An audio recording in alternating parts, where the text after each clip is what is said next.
Israel will never be able to win this media war because there are only 15 million of Jewish people around the globe, and most of them live here in Israel. On the other hand, we have almost 2 billion of Muslims, and many of them naturally sympathize with the Palestinian side. Now, even if just, let's say, 10% of them are pro-Palestine and they choose to speak out on the subject, it will make around 200 million people. So even if all the Jews internationally, 50 million, right, try to explain their side of the story, their voice simply won't be heard.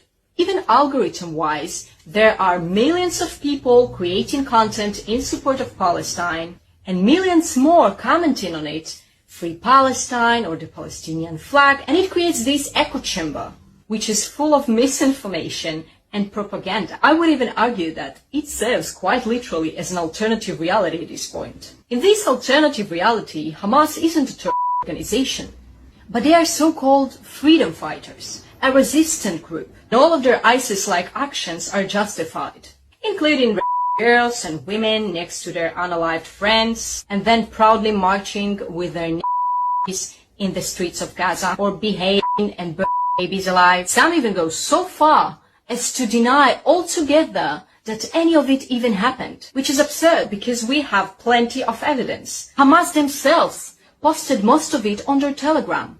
It's not hard to find this footage at all. I've seen all of it, unfortunately. Moreover, as part of my job, I meet on a daily basis with survivors from the Nova Party or the Kibbutzim in the south of Israel, and they tell me their stories, which are much worse than I could ever imagine. And yet chances are you will never hear them, because it's much easier to come across the pro-Palestinian narrative first. And it creates a very unbalanced, one-sided, and oversimplified portrayal of the situation. It's villainizing the Israeli side and dehumanizing Israelis. You can clearly see the rise of anti-Semitism around the world. There are people feeling perfectly fine to comment disgusting things like the Austrian painter was right, or 6 million of you weren't enough, because they are in this pro-Palestinian echo chamber in which it's almost socially acceptable to hate Jewish people. People are ripping off posters of civilians held hostage by Hamas with the excuse that these are colonizers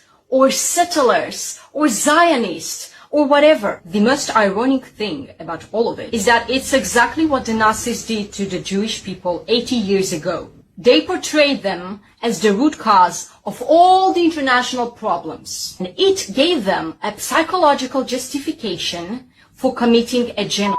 Depicting Israel as the root cause of all the problems in the Middle East isn't just anti-Semitic, but it's also delusional. It demonstrates nothing else but ignorance and zero understanding of geopolitics, international relations, and even the human nature itself.